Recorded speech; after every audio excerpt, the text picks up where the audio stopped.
Hello my lovelies, this is Maja broadcasting out the UK and welcome into my little corner of the internet. Happy to see you again.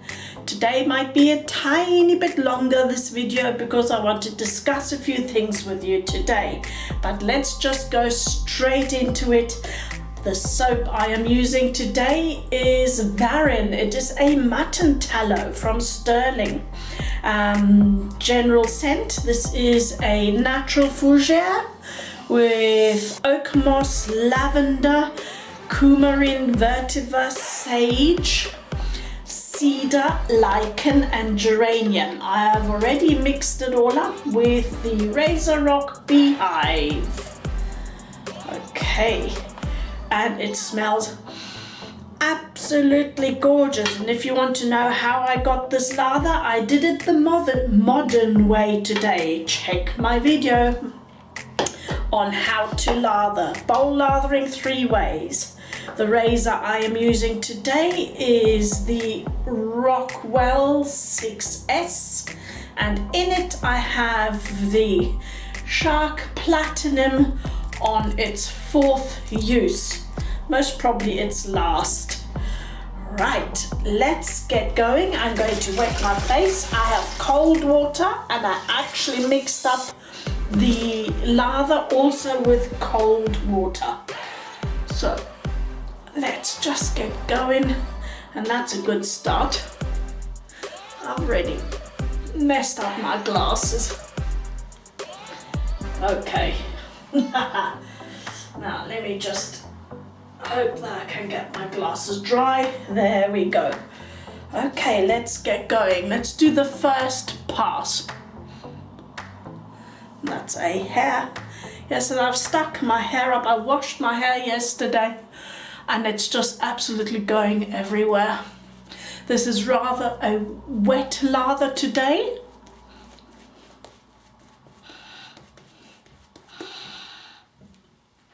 Sometimes I enjoy a wet lather,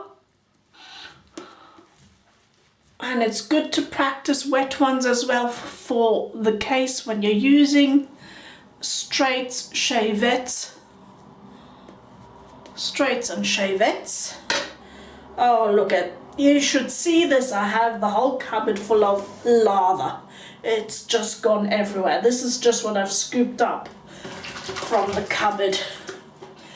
Oh, this is great. Today is a Monday. Mondays is always chaos day. I don't know why, it just works out that way. So let's get going. I'm going to go with the grain as I have peach fuzz up here, a little bit down the sides, but I have rather bristly briggles down here, bit of peach fuzz around here, sometimes the odd bristle on the corner of my mouth. So I'm going with the grain. Okay, let's just talk about what makes a good shave. Am I actually in the picture? I can hardly see myself. Something with my setup is not quite right today. What makes a good shave? Right, first let's talk about the prep.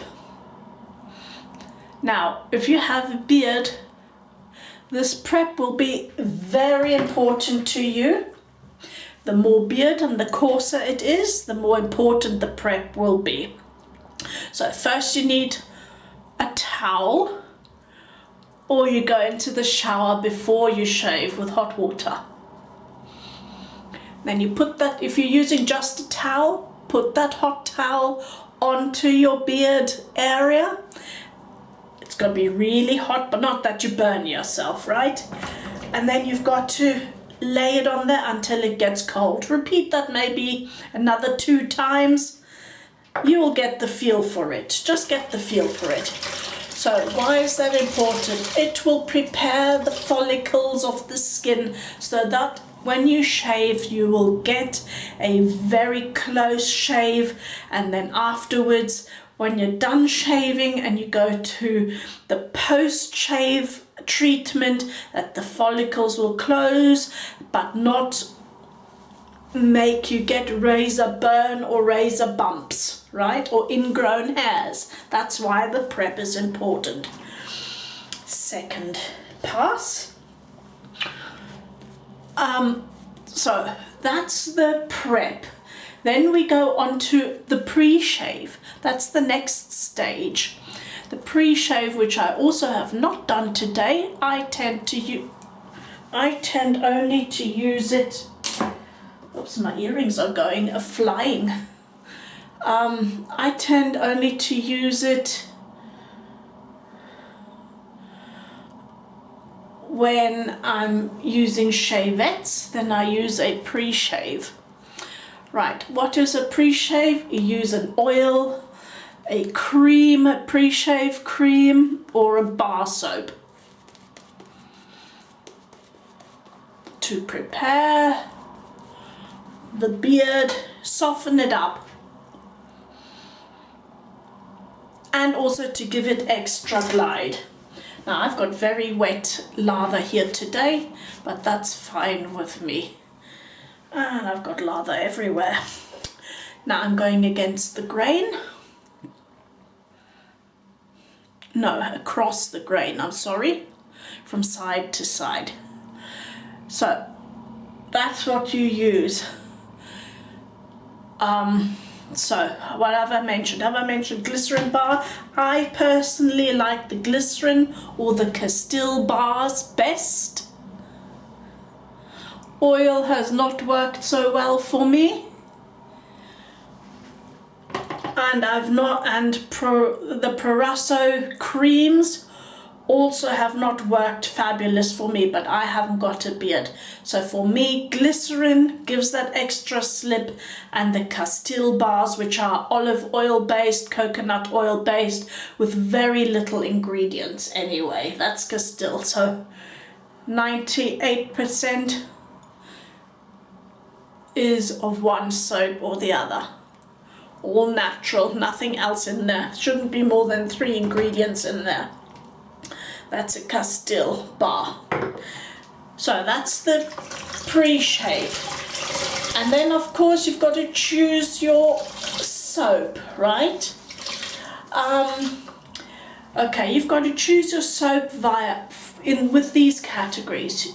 The slip, choose according to the glide you get from it, depending on whether you use a DE razor or whether you use a shavette or straight.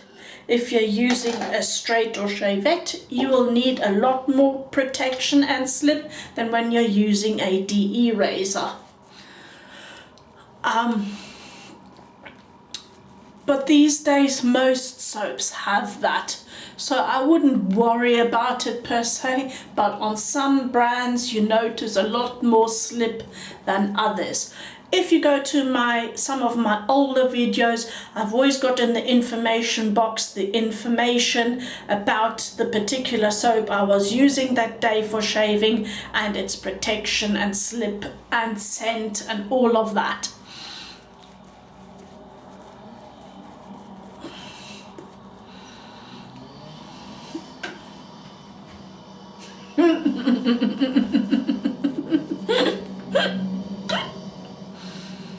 This time I got the window and part of the toilet roll. Oh well, who cares? Right, so that's the soap choice. And then you can also, by the way, going back to the pre-shave, you can also use the Proto Lather. Now the Proto Lather is, see my video on 3 ways bowl lathering, is the first rounds of very bubbly soap. When you're doing your bowl lathering, that is Proto Lather. Okay, that is what you can also use. You just put it on and leave it there whilst you're lathering, and then you need to activate. You need to activate your pre-shave. Look at also a few other my older videos how I activate my pre-shave.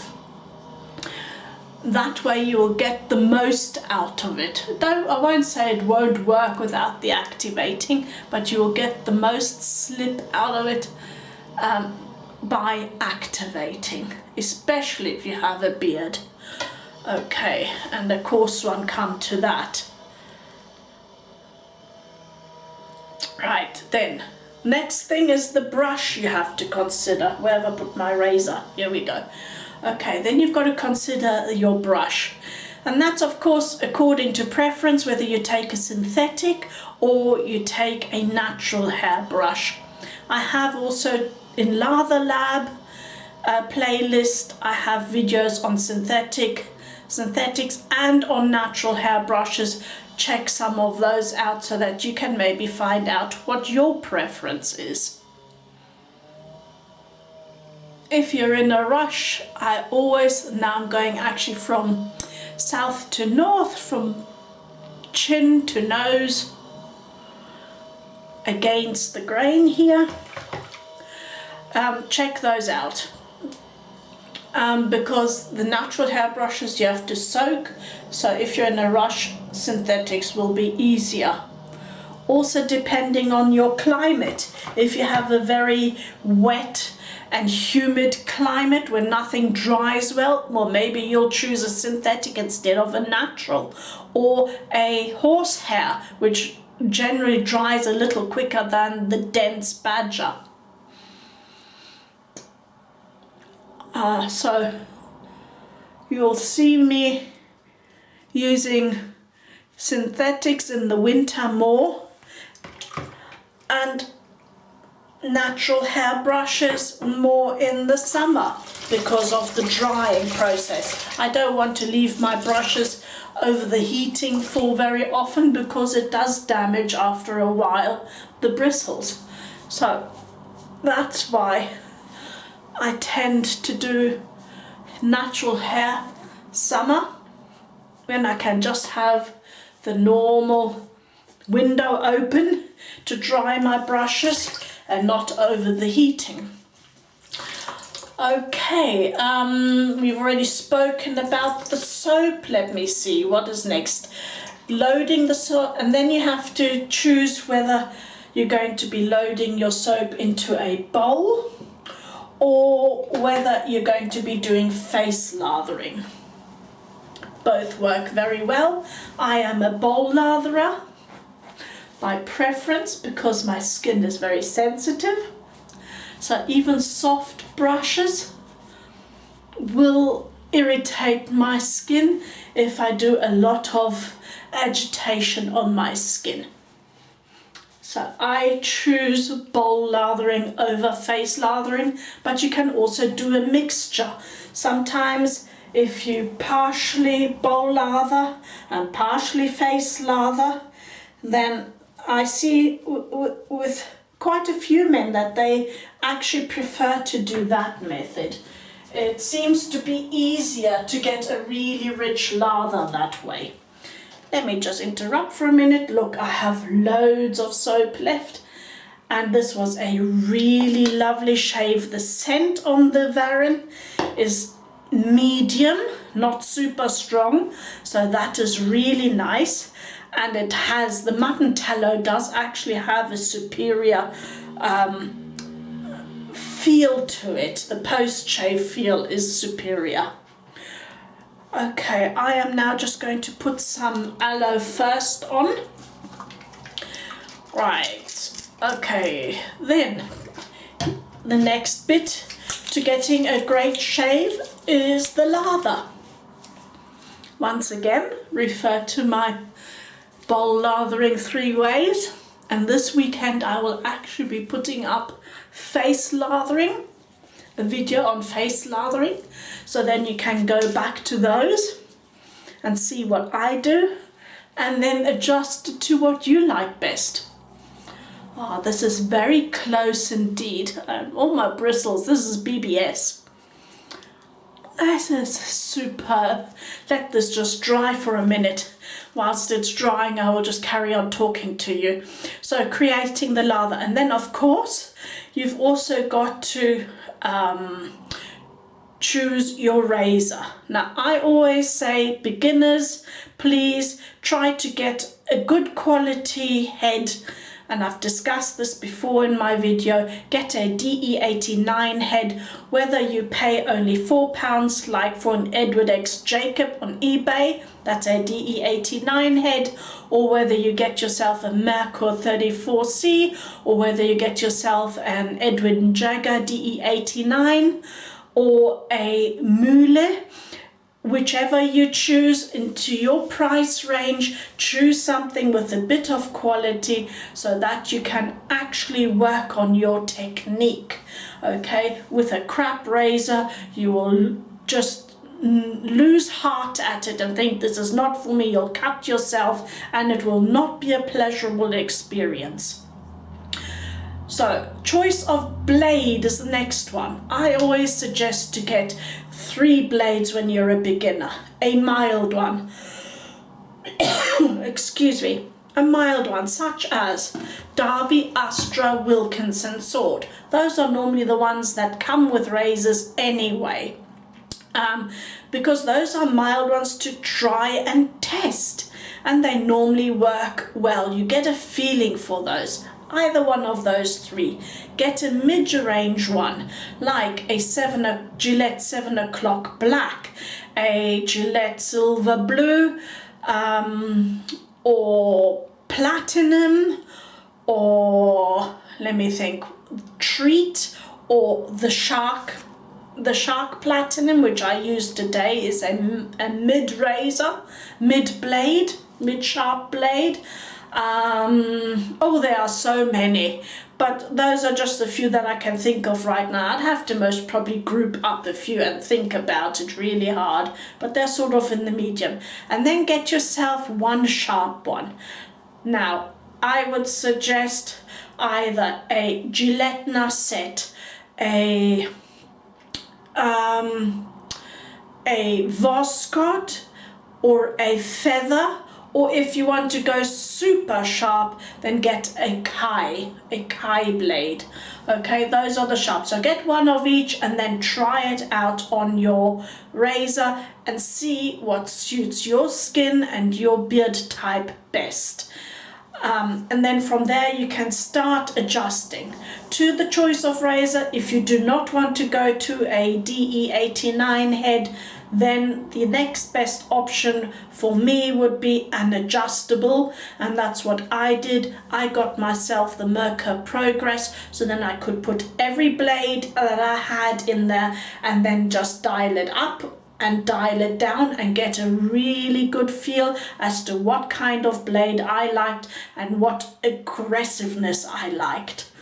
So that's the other option. There are cheaper options out there like the Parker variant, which is the clone of the Merkur Progress, and there are the Chinese adjustables like the Yintal Weishi that are a lot cheaper, or the Viking Crusader. I have had no bad experience with the Viking Crusader. Others have had problems with the Viking razors, but as far as I know, nobody's had problem with the Viking Crusader, so I don't know. Anyway, so that's the choice of blade. And now I have forgotten to bring something up, but I will mention it, and at some stage I will show it to you again. Beginner, if you get a new blade, what you've got to do, hang on, I've just thought of something. What you ought to do is to cork a blade. Now, when the blades come out of the factory, some of them have little uneven bits. So corking will prepare the blade so that you don't have to go through one uncomfortable shave or one pass that is somewhat uncomfortable and or tugging. So how you do that is you get yourself a cork. You see, I just got one that was from an alcohol bottle that has a proper cork in it, and what you do is basically what it says. I've just taken my sharp platinum out of my razor, and you literally just ride it over once on each side. Just ride it through the cork. that's caulking. No big mystery as to what it really is. So that's caulking. And then you will have a prepped razor blade that will work very well. So now that you've caulked your blade, you can put it in your razor and you can get going. However, you've got to work at your technique. I will be doing a video on technique as well. As you see, I always talk you through anyway. This is now nice and dry, so I'm now just going to add my hydrating serum on. This has lots of HAs, which will just plump up the skin, keep all the moisture in it and add more moisture. That's why I'm using the serum. And girls, just one remark here is your face does not stop here, okay? If you're applying something like this or any lotion, you've got to apply it right down to your décolleté, okay? Otherwise, when you reach, I don't know, 65, 70, or maybe even earlier, I don't know, depending on what genes you got, you will have wrinkles all the way over here and your face will look beautiful. Okay, you want to avoid that if you can, as much as you can anyway.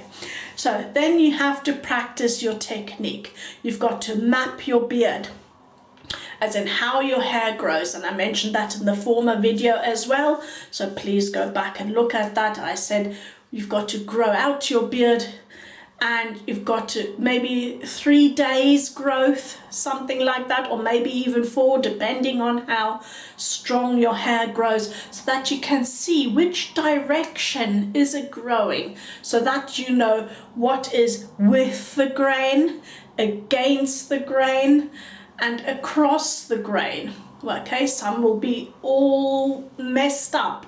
Okay, so you have to map it out properly and really study that so that you do not get ingrown hairs. Work on your technique.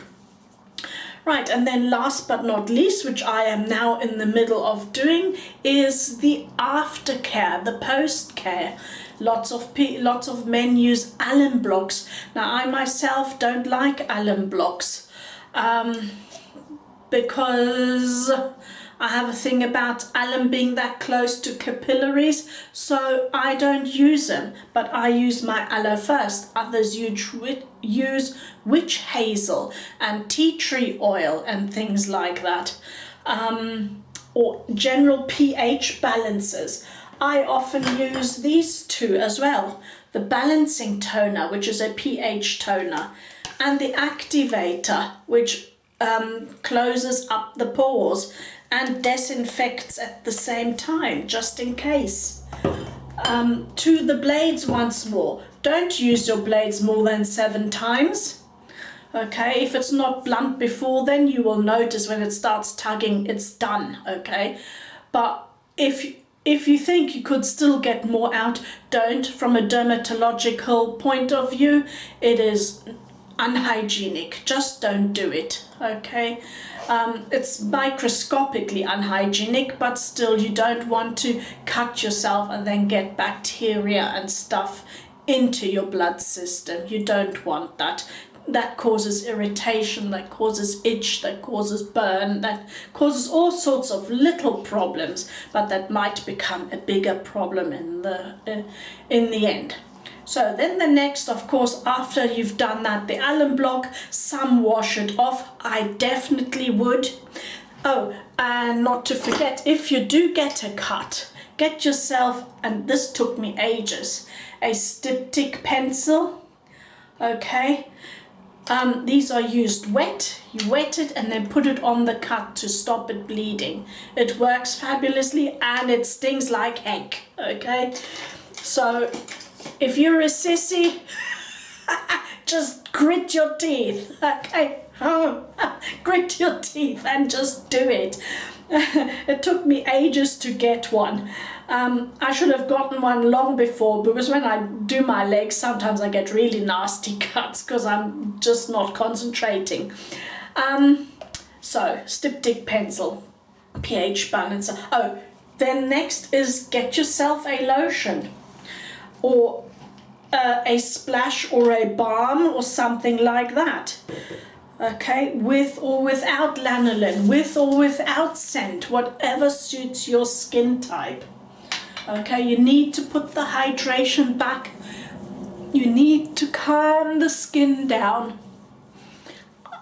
Yeah, and you need to give it just time for the skin cells to replenish. Right, so get yourself a balm or a lotion, and then a splash or a scent. Now it's up to you whether you put the splash on first before the lotion or the other way round. With me it depends, and I'm doing today just a scent. I'm going to be using today a sample which is the Floris 1962. It is a citrus woody scent which fits very well with the Varen. The ingredients, some of the ingredients that are in the Varen are also in here. And this has got in it green mandarin, clove, spearmint, bergamot, cypress, basil, jasmine and lily of the valley, cedarwood, musk and amber. I love this scent. Yeah, then they don't come cheap, so I'm very sparingly with them. I use them sparingly. So just one teeny weeny little bit like that. Yes, but once you've chosen what you like, then you can get yourself a bottle. There are very few that I don't like from Floris. There you go. So then just make yourself smell nice and enjoy it. That's the most important thing. What makes a good shave? The enjoyability. Take your time. Don't do it in a rush if you don't have to. That's why some men or ladies shave in the evening. Yeah,